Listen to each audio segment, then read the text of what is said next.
Okay, are we ready to break into our questions so we can get started? Okay, so I have the first one here as I get myself sorted. We had one question I wanted to pull up here, and it was a question we had that was, when should you invest in growth versus protecting your cash flow? So that's a great question because last call, the deep teach was all about financial control and projection. And, when should you invest in growing the business versus when should you be saving the money? Because sometimes you can't do the same thing at the same time because they're two different things. But for owners, this is one of the hardest things to answer because it really depends on where your business is today. And the mistake is thinking that growth and cash flow are the opposite, but they're not.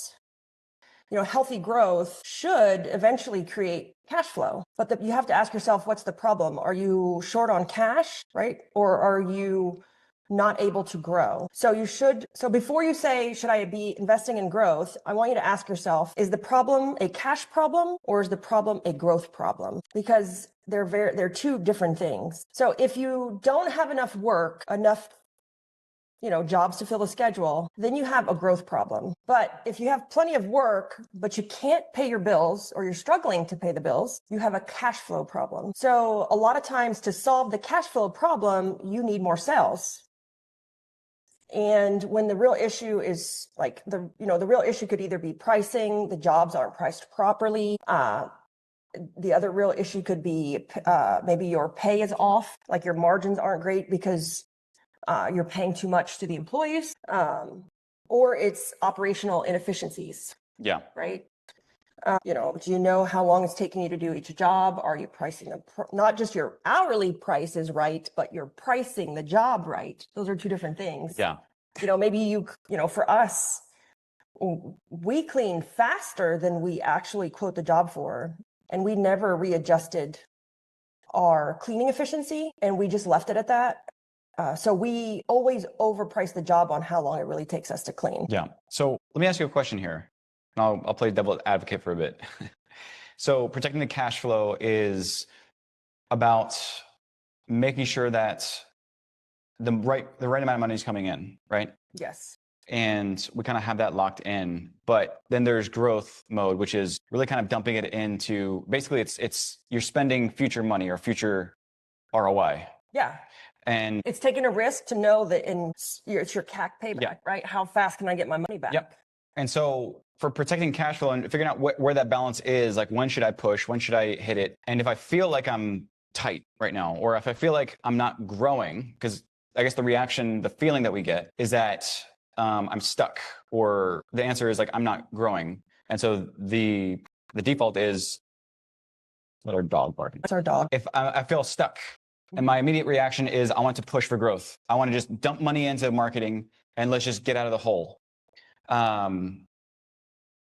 do you work through that in terms of like just dumping the money versus what are at least the checkpoints that we should look at for what numbers would be right to look at? So they always talk about your CAC payback. How fast, if I put, $1,000 out in marketing and just say I put it on my credit card, how fast can I get it back is one thing. And looking at how fast you can get it back, because if you're doing reoccurring services, whether it's, residential or commercial, they're like mini ATM machines. Like they just put out consistent money on a cadence. It's how fast can you get it back, but it's also looking at what's your CAC payback, what's your close rate.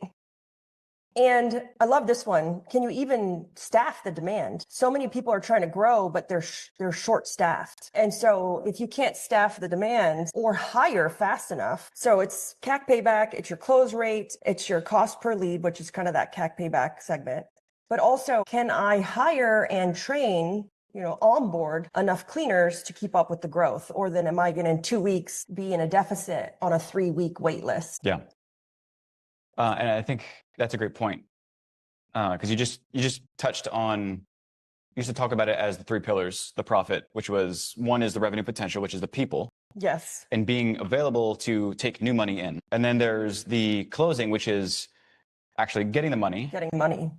And then the CAC payback is how quickly can I recover money that I put out there. Yeah. So, I think the one is that the hardest is not necessarily your CAC payback. It's not necessarily your close rate. We all know what a decent close rate looks like or what it should be. We all have been in business long enough. I think the hardest one out of all of them is the staffing, because if I hire 4 people and only 1 stays, but I trained all 4, that is also a cost of training, and then the turnover, and then you're out of trainers, but I need to hire 4 more. I'm laughing because I see Rico over here. He's like, yeah, nodding his head. And can you train them and onboard them, or how long does that drag out as well? What did we call it the other day? We were talking about it. It's because there's the CAC payback for marketing, but I said it was like the applicant side of CAC payback is figuring how much does it cost you to get a hire, train that hire, onboard that hire, and get them ready. What's the time and the costs? Because that has to match your marketing if you're going to grow. Because if not, you're either spending all this money on hiring and recruiting and then you don't have enough jobs, or you're spending all this money on marketing and you don't have enough people. Right.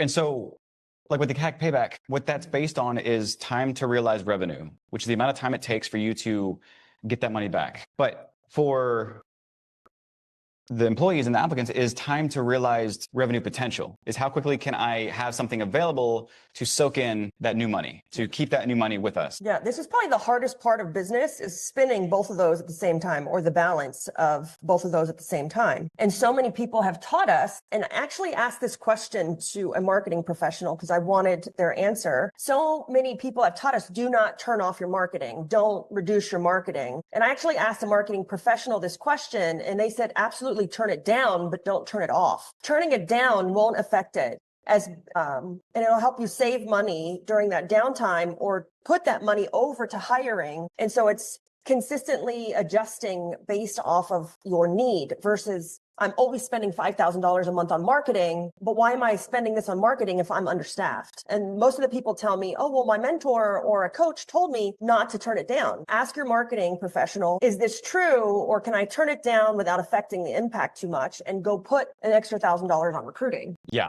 And they said, absolutely, you can. They just don't recommend turning it off. So turning it down and turning it off are 2 different things. Yeah. And I will say this here, at least for a shotgun approach to understanding total revenue, recruitment cost versus marketing cost, is recruitment costs are typically about 20% of the amount that you'd be pushing on marketing. So if marketing, you typically spend about 5% for stability, 7% for growth, and then like 8, 10, whatever for pushing it hard.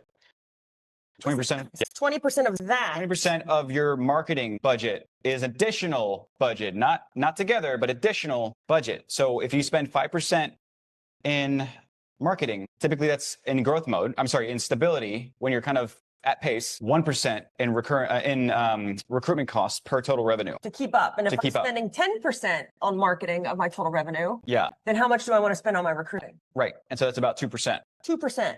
Yeah. This is when you're starting to kind of tip over the scale of about $1 million. Because below that, it starts to get a little bit more aggressive and you put more money in because, again, you're trying to get out of the hump. And so I just wanted to give you that shotgun approach. It's not perfect for everybody because, again, it all depends on culture. It all depends on also how locked in. If you live in an urban area versus more of a rural area, that can affect it as well. But this is a general good rule of thumb. Yeah. It's the people variable. Yeah. Yeah. Awesome. That was a good question. And I think it's, do you have enough work? If the answer is no, then you have a growth problem. If you have enough work, but not enough money, then the answer is a cash flow problem. But if we want to go into that growth, can you sustain the growth? Or if you can't, then you're just throwing the money into an inferno and burning it. Like if you're in growth mode, but you can't staff it. Yeah, it's hard. And it really depends on the level of risk you're willing to take. We did this great exercise in the One Layer Deep and Woot Recruit company on Friday. This is a total sidebar. We did this exercise and we asked every single person, and there was 35 of us, I think, in the company. Yeah. They had to exactly say it. It's, what can I run really fucking fast at? What am I great at? And what do I suck at? So we had every single person tell us that, all 35 people. And why this is important is because one of the things that I had to come up with, what was I great at? What can I do really, freaking fast, was I can take a risk. That's like my superpower. I can take a risk like nobody's business. And are you willing to take the risk to grow, right? Get in growth mode. And it's kind of that risk of, if I put this in, will I get it out in time? Yeah. And I will say, just side note, is that when they had to say those, is it's not just a general, oh, it's this, or it might be that it's specifically you had to start it, otherwise you had to restart, is what I suck at is ... Yeah. And it was really interesting to see. Rico was on that call with us. How did you feel about that exercise, Rico? I think it gave me a clearer sense of self during that meeting. It felt comfortable. I guess when somebody asks you those questions, you'd feel like you have the tendency, or you have more clarity to know yourself further. It kind of felt good to admit, the things you're really good at, and the things that you suck at.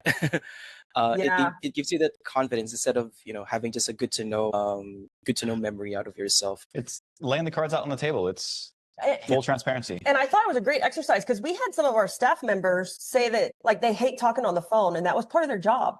But we want to know those things. But it felt great that they were confident enough to say that, oh, I really hate talking on the phone. And I'm like, we're going to have to reevaluate your position there. Yeah. Joking, but it was great, because I think one of the lessons that I've learned here lately, Rico, is, and this is a hiring topic, is people can be repositioned and be extremely successful in a repositioning. We had a VS, and he was onboarding a new VS, and they had been let go of another company, and they were selected by another company. And the same thing happened, like with Ryan, one of our VSs was let go and picked up by another person, and they absolutely love him. Like, he's phenomenal. He's dominating in the role that he's playing. It's just interesting to see that just because someone doesn't work somewhere doesn't mean they won't work for someone else in the same position. So even when we're hiring our cleaning technicians, we have to keep that in mind. It couldn't be the actual job. Most likely it's your company or your culture is a misalignment, not the actual job. Go ahead. Yeah, if I can double down on that one, Libby, I guess with tons of people I've helped out with the VS program. I see Tiffany, I see Lucy here as well, Allison too. What I found really important when hiring a VS, or when endorsing a VS, would be really the personality of each person's. If these people would fit, it won't be really much of a problem in the long run, because like you mentioned, there's repositioning every time. If you really like them to be part of your team, you feel like they have a potential to kind of grow a certain area in your department, if they're not pushing down on, or if they're not nailing what they're currently doing, there's always opportunity to have them grow into another area where they have more potential to go at it. I guess I could say myself as an example, if that's okay, Libby, because right before I started as a head of our VS program, I initially worked as an account manager, and let me tell you, there were some areas where I sucked at it, especially in terms of negotiations. I can admit I can only help with the recruitment side of it. But when it comes to like the numbers, and Libby and Chris knows about this, I've been openly honest about them. I suck at numbers. But then when I had to be repositioned, there was an opportunity that Libby had in mind with the VS program. I told her, it's more on the recruitment side of things. It's more on me knowing what the clients need, or what a customer needs, and what a VS can contribute as well. And that was, I would say, my strong suit. It's all about repositioning where the person that you hire, that you like to work with, would fit in the most, rather than what they're really good at, and pushing yourself downwards, or pushing them down into what you think they need to do for you. And it's a good topic, because the first thing that most people are going to think, well, I can't just reposition someone, right? Because that could cost money. Maybe I don't need that position yet. But Chris, what have I done? I did it to Rico. I did it to Chris. I've done it to Marilyn. I've done it to Miguel. I've done it to a ton of our staff. What do I do to you guys? If you want to be repositioned and you're really good at something, but we don't need that something yet full time. Proof of concept. I actually tell them, like, hey, I just need you to stay here. I know you don't like it. You may not be good at it, but if you do this and get us to here, then I can have you do this full time. Then you can, do the thing you love more often, right? We did it to Alfredo. And we constantly are saying, hey, like, once we get to here, I will let you do this. Then you can be full-time in this department. So they're helping you get there, but in return, they get to get kind of what they want and get out of that position they don't like. And that also contributes to your growth. And that's a way to get some really heavy investment to people who may not have been invested to begin with that. This is I think it's chapter 10, right? Future frame. That's the focus. What they're currently good at right now, how they're contributing and how they're pushing hard. I'm looking at my dog here. Dog issues. So we had Go ahead. We had a question. Yeah, we had a couple of questions here, and I want to jump onto it real quick. It was Michelle asked, how much money should you be keeping in your business account, and if there's excess, where can you put that to make it work for you instead of sitting there? So it's kind of a two-part, because I think it's also about cash reserve, but also about future money, reallocating profit. Yeah, we talked about this in, I think, the first OS1 call in June, was how much money is enough money to get your cash reserve like saved up. And that depends on everybody. There is no magic answer. In the olden days, we heard a lot of like mentors and coaches recommend like 3 months worth. And that has recently changed and kind of compressed as you like read more, like listen to maybe some other coaches or other people, read different articles. And that has kind of changed, because I also think the accessibility to these crazy loans also are so much faster. Oh my goodness.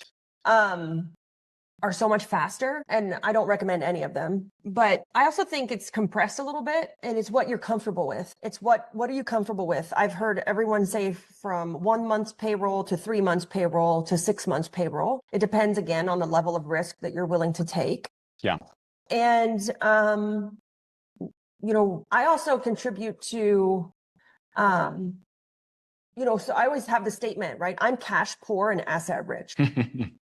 I follow like the Elon Musk, where he says he doesn't really have cash in the bank because it's all in assets or equity or investments in businesses. And so it also depends on, how much risk are you willing to take versus how much money do you have put in other businesses, and how many streams of revenue do you have coming in as well if something does happen. Yeah. Because believe me, I've had one of my businesses save another business before. During Hurricane Ian, Woo Recruit saved Organize It, hands down. And then that's when we decided to open the other location. Was I didn't want all my eggs in this basket with the potential of a hurricane hitting me every 3 to 5 years. And then we opened the other location. And so, but to open that location, I had to use my cash reserve. And that was the risk I was willing to take to open another location, because it's extremely expensive. Yeah, but it was there for the purpose of the reserve. It's there for the purpose of the reserve, and then you have to replenish it. And so you can use that reserve for rainy days, for when hurricanes hit, tornadoes, disasters, COVID. You just have to ask yourself, how much am I comfortable with having in that reserve? So I don't have the perfect answer for you. All I know is that you can use it for growth and investments, but you have to have a plan of, if I take it out, how do I put it back? The rule is more important than the money, right? So that's my biggest suggestion. Yeah. Have your rules. I talked about this on the monthly deep teach. We have a rule and Organize It. I don't even have a card. I can't even spend the money if I wanted to. And so that's one of my rules. Why? Because I would spend the money probably. And so I don't have a card. I don't need a card. I don't do any purchases. I don't do anything with it. The card stays with my ops manager, my office manager. That's one of our rules. And if I need to spend money, I have to ask. And I said that was a rule. And somebody goes, well, what if I'm the only person? I said, well, if you trust yourself, and if you don't, get a peer or a spouse or someone that you can have that filter through. So, because when you take money out of the reserve or even to spend it, have the rules, because the rules, again, are more important than the money. Good. I wanted to touch real quick back to our previous conversation, just highlight, Nicole had mentioned. Like that kettlebell? Oh, believe me, there's a lot of history behind why that's there. We've talked about it a lot. Yeah. With our micro workouts. So you got to trip over it literally to get anywhere. Yeah, it's my unbreakable rule, my impossible truth, as I say. You got to be, you're dumb if you don't work out, because it's literally right there. Yeah. But Nicole, she had mentioned, I see her laughing. This is what I tell my sales team regarding the hiring perspective. for the team as we scale, one new hire is 40 hours of new work needed. I like that. To keep it manageable, I'm pacing this at one new hire per week. Sales team, we need a steady 40 hours locked in, each person within 2 weeks of their start date. So I like that. It's the pre-prep of the 2-week flow into... Yes, so I have a question for you. You can put it in the chat. To guarantee one new hire a week, you need a hire that sticks, I'm assuming. And so for that, how many are you actually offering? Yes, okay. So how many offers do you make to get one new hire to stick? Just for everybody here. We're playing a numbers game right now. Yeah. Well, while she thinks, we can go on to the next question. Yeah. Okay, look, realistically, for every 3 hires, 1 sticks.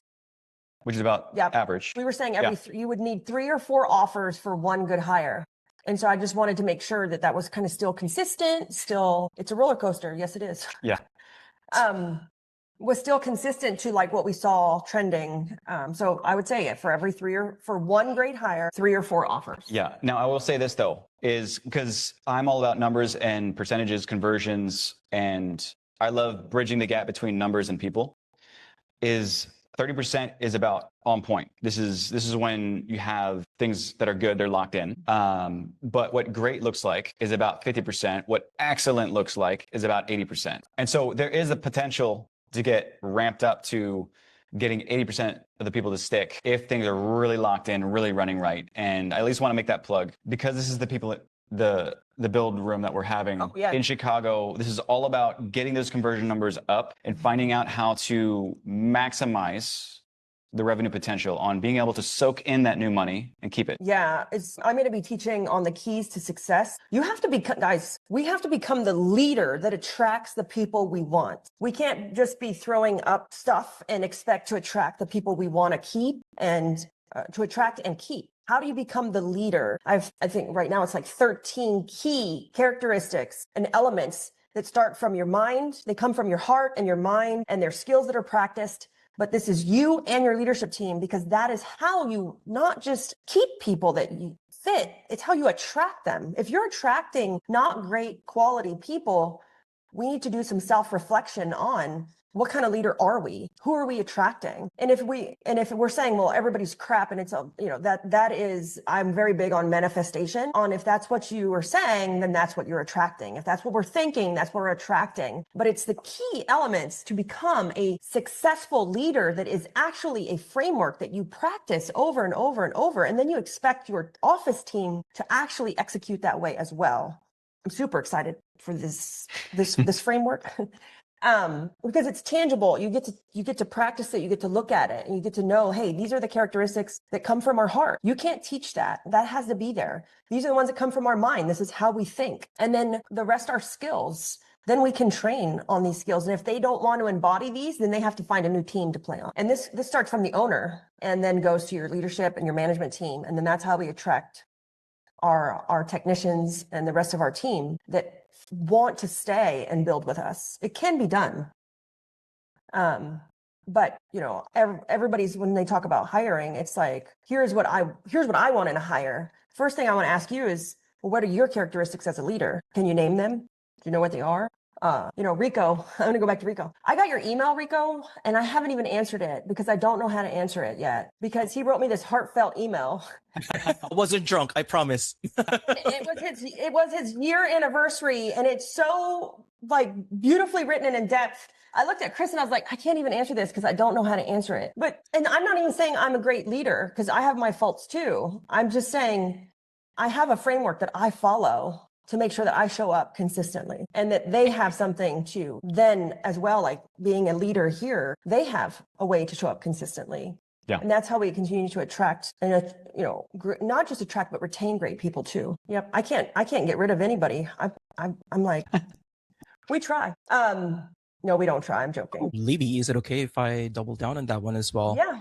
It's the same as what I told Allison here in the chat earlier. If you really need someone, or if you really want someone to stick with you, they need to believe in your vision too as a business owner. That's a critical part, in your business. If you hire someone just for the sake of them being really good at something that you need them to do for you, but they don't believe at all, with your service, with your product, 9 times out of 10, it's not going to work out. So it will all boil down to how you evaluate them during the interviews, if they believe in your vision, if they believe in, despite the problems that they've already encountered with your company, it's important for them to know, it's important for you to know if they believe in you and they believe in your vision and in your product. That makes a whole lot more sense than just finding someone who's really good at something, I would say. And for all the owners out there, your vision has to be large enough that every one of your employees' goals and aspirations fit inside of it. Because if it doesn't, they're not going to see a future with you. They're not going to stay. They're not going to buy in. I just remade the Organize It career ladder. And it is a true career ladder with the potential now to own your own location. I am so excited. That is why I franchised Organize It. We didn't have a career ladder for our technicians, and people, like, the culture has changed. Like, COVID has changed. People send their kids to school to, like, Austin just graduated, go to college and do something. The trades aren't really looked at that respect, like, they're not respected that well. Yeah. And so now we're attracting people who want to own a cleaning company, want to be an organizer. You have to come and work for us. And, you have to serve that time. But if you're like my ops manager, she wants to open a location now. I'm like, yes. Because that's the true ownership, right? And so they believe in that vision now and they're buying in. And, what does that look like long-term? I don't know. And I know everyone's going to ask me, are you going to hire people who want to own their own cleaning company? Actually, yeah, we are, because that is our long-term vision of the career ladder at Organize It, or people who want to be professional organizers.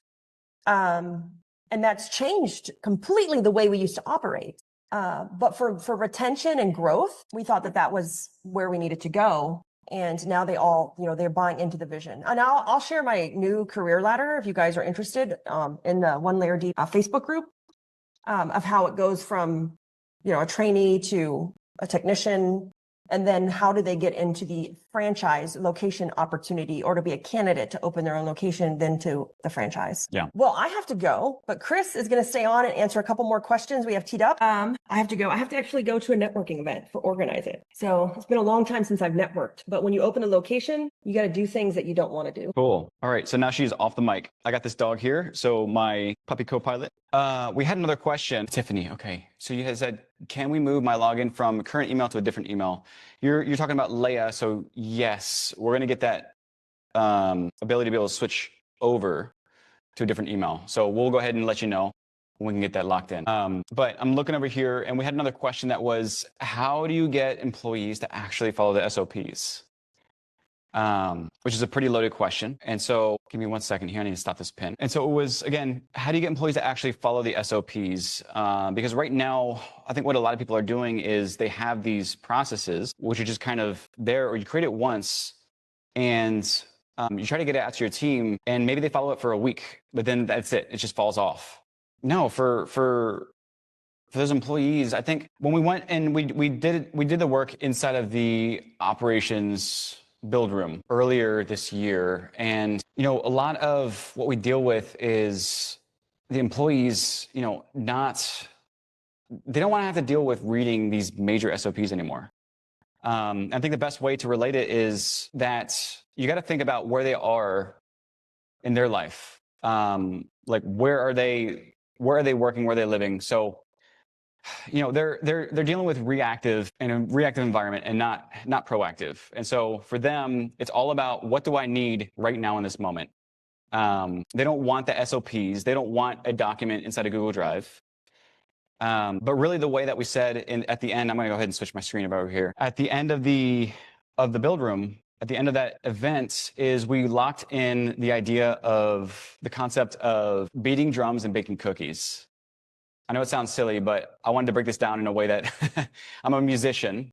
And so when I say beating drums and baking cookies, the way to get the employees to actually lock in and follow the systems and be able to adopt that over time is, number one, is creating a consistent flow, a consistent rhythm of repeating the same thing over and over again. Because they say that typically it takes about 27 days for somebody to build a habit. And so in order to build a habit, though, you have to repeat it over and over and over again. And so when you're looking to get your employees or get your team to actually do something, or have a rhythm to make it happen, you got to put it in front of them. And so we talk about that with with number one is your calendar, is obsess over your calendar and find ways to get it in front of them, or at least get it in front of your team to then do that. So I know that Darlene's on here and Carrie as well. And I think one of the first few things that we did was when we were working through this practice of, rhythms is, to create those time blocks in your calendar, even if it's not for you personally, but put together time blocks on your calendar and set them as recurring events. And so, typically we talk about this maybe like every Friday. If you really want adoption, if you really want your employees to really get the hint or get the idea of something you want to introduce, or maybe a different way of doing things, is create that calendar event for you or somebody in your office just as a reminder alone, to then drop into your all staff, to drop into whatever channel you have to talk to all your employees and bake those cookies. Give them something they want to look at, give them something they enjoy, or maybe like a positive spin. And so in this case, Fridays, you might have, like what we do here and what Libby does is a TGIF dispatch. It's the Friday dispatch of kind of a breakdown video of, what's been going on lately, a bit of a teaser of what's coming up, but it's all more spun on a positive attitude. But what we can also do in that moment is also give a more generalized direction on something that's important for the entire company. So if there's a common issue or common trend happening, being able to kind of give that reminder, or let's just say that you have a microplay on something. You can go ahead and drop that link in or share it inside of your all staff and say, hey, by the way, just wanted to give everybody a reminder that we're no longer providing X to customers. What we're going to be doing instead, so let's just say we're no longer accepting cash from the clients. What we're doing instead is we're sending out emails or reminders, and we're letting them know that we'll be doing card only. And so go ahead and remind them about that. So these are examples of being able to drop it or share it on a regular basis, like every week, for instance, to drop in or seed in certain reminders or updates to your team to get it in front of them.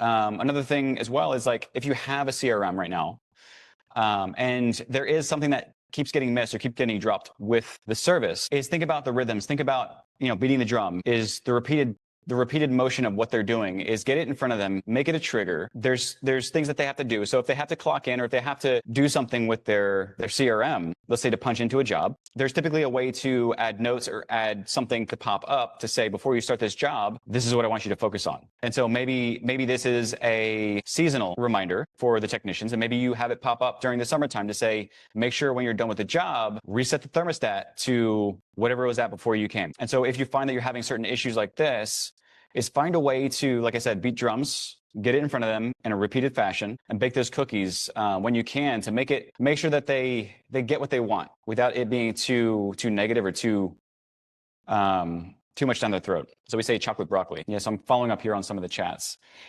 So Tiffany said, we do weekly quick reminders from our microplays.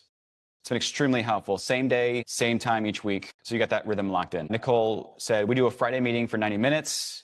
And each person brings certain stats for the week and a 411, what's going on with clients, staff, company, and the list some problems or issues we're currently upcoming. So we keep them as fast as we can.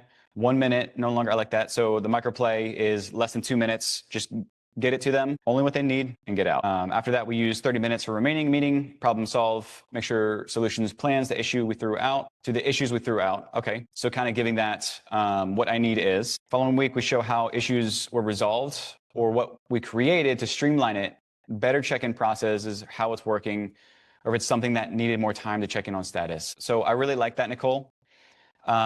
This is where you start to get the proof of concept, the proof of the pudding. Instead of it just being words on a paper or words in a meeting, the fact that you're able to deliver it, this is the whole baking cookies, is the fact that you're able to deliver it and always follow through will be huge, because if you can consistently follow through with questions that are raised or questions that are brought up, and I know Riku can attest to this too, is that it gives your team more buy-in when you ask them to speak up about difficult situations or things that are typically uncomfortable from an employer-employee standpoint, because 95% of employees are coming from other jobs or other bosses where if they spoke up about anything, they'd get fired. And so the idea of, like what Nicole said, is to follow through on anything that's ever raised. The faster you can do it, the better, as long as it's justified. That alone will give you the buy-in and start to create that adoption, get that culture built for people actually wanting to help the company, speak out, and contribute. Rico, I see you're unmuted. Oh, no, yeah. I was just agreeing. And at the same time, when you build rhythms for setting expectations or setting goals for the entire team, probably 1 out of 10, 1 out of 5 people would feel motivated to contribute more during those meetings, and probably another 1 out of 5 or 1 out of 10 people would feel pressured because they aren't doing something at the same level as that person or as that team is equally doing. That might it might raise a concern out of it and say, hey, I feel embarrassed. That's an open opportunity for you as a business owner or even as a leader to identify what they're missing out or what they can do for you. Yeah, no, that's a great point. And this is also a huge reason why we have, and I think we have it in the book. If we don't have it in the book, it's inside of the bonus section, but the no DM culture. This is something that we aggressively follow as one of our core principles of how we operate. We actually have a document called How We Operate with about 13 specific sections. And one of those is the no DM policy. This is where we do not, under any circumstances, direct message anything aside from very personal issues in our company. Because if we do, or if someone does, then it starts to create silos. It starts to create tribal knowledge. And what that does is it creates rework. It creates having to say the same thing twice and nobody else is in the loop. And all of a sudden, that's where you start to leak. Again, with operational expenses, COGS, you start to get more expensive with your overhead. And I attribute 80% of this to the DMs and tribal knowledge and not having that full visibility across your team. One thing with that as well is, like with what Rico mentioned, is when somebody does DM, because this is a new thing, every single time we get somebody new into the company, first comes the DMs. But what happens is that we keep pushing the rhythm. We keep saying, hey, tell you what, because we have a no DM policy here, and this is not a personal issue, what I'm going to ask you is, do me a favor, literally copy and paste this and post it back into, and I'll even give them the direct link and say at whatever channel, click here, comment in, and then I'll go ahead and comment inside of there and answer you. And I'll explain to them why. I'll say the reason is because we want to make sure that everything that we have is fully transparent and everybody's on the same page and we can run faster together. Sound good? They'll say yes. They feel a little bit dumb at first and they're like, crap. But because it's a very, very subtle, a non-issue, they're okay with doing it and they can swallow their pride because it's a very small ask. And then they do it and we reinforce it, we answer it, and supportive, hey, that's a great question. Let me go ahead and drop it in. Give me 2 minutes and I'll plug that in for you. And then we feed them the answer, bake the cookies. And all of a sudden they're like, okay, I'm starting to get it. And then the next time they DM, hey, go ahead and comment in this channel. I'll answer you right now. Boom, done. All of a sudden you've eliminated that DM culture entirely. But what you also see is the people around you is also see what's happening is that they're asking open questions. Sometimes they're difficult conversations. And sometimes you can actually see the thought of saying, do me a favor and ask this very personal question. I won't get mad at you, but I'll go ahead and answer you. And then they'll go ahead and answer it openly. And then, like what Rico mentioned, is we do this practice with the VSs, and I see there's a few in here as well. I see Janice on here. Yeah. But we encourage them to talk openly, even if it's if they feel dumb, say, look, you're good, but comment in the channel. We'll go ahead and answer it. And then mostly what happens is that the GIFs start popping in and it just becomes this feel-good moment. And so they're okay with reaching out openly about the issues. And now all of a sudden we're on the same page. Everything is fully transparent. And now the added benefit is we can also scrape every bit of that we're working on it right now to get it released to everybody. Is with Leia, we can actually scrape and give you those reports, give you those breakdowns of what's happening in the chats, because the chats are where the battles are. That's where the battles are happening. Yeah, and subconsciously, I would say, as an employee, kind of just been welcomed into the team. They won't actually know what to really do with that OGM policy that we have. Just like what Chris mentioned, we always redirect them to our group chat. As for VSs, it's a way for our VSs or for newly hired employees to kind of imbibe that transparency and visibility as well, because they won't be, well, we're working remotely here, they won't be as much visible as they should be if they just continue doing, these DMs or sending DMs to separate people. You want to make sure that we want to make sure here in our VS community that whenever they have any questions, like what I always say to most of our VSs, no matter how you think the question is stupid or very simple to answer, you'll never know, because someone might be asking the same question, but they're too shy or they're too hesitant to ask it as well. Over time, it grew into this solid community, I would say. And hopefully, since I have my VSs here as well, that it's been a very nice experience and exposure, I would per se, for sharing what we know, whether it be within the realms of what they're doing with their clients or within another field, that doesn't necessarily involve their day-to-day work. It's a mixture of both experience and culture growth, I would say, is what we're doing. Nice. Yeah. I want to comment on something Nicole asked. For those, again, the group chats, as long as you're not doing DMs in whatever you use. So if you use, I don't think with WhatsApp, especially if you're not using the business version, you can't pull or extract conversations or threads. So I just want to say I'm sorry. But Slack, Google Chat, and I haven't tested Discord, but I'm pretty sure you can pull or download the chat history if you're using the paid version. But you can go ahead and, Nicole, back to you. You said, are you sending them to a chat group within Leia? This is where the open chat is taking place. So right now we're using Google Chat. We're actually about to roll out some things in Leia that has a little bit more of a chat flow, chat function, but that's a little bit ways out there. But if you can download those conversations that are happening, and we say this is schedule an end of week event, again, that rhythm on your calendar to say, download all conversations throughout the entire week from Google Chat or from whatever, or even just one channel of your company, download it wherever everything's happening. And then you can go ahead and plug that into Leia and paste in the transcript and say, hey, can you break down what my fixed first fires are? Tell me what I should fix first, the top 3 issues I should work on.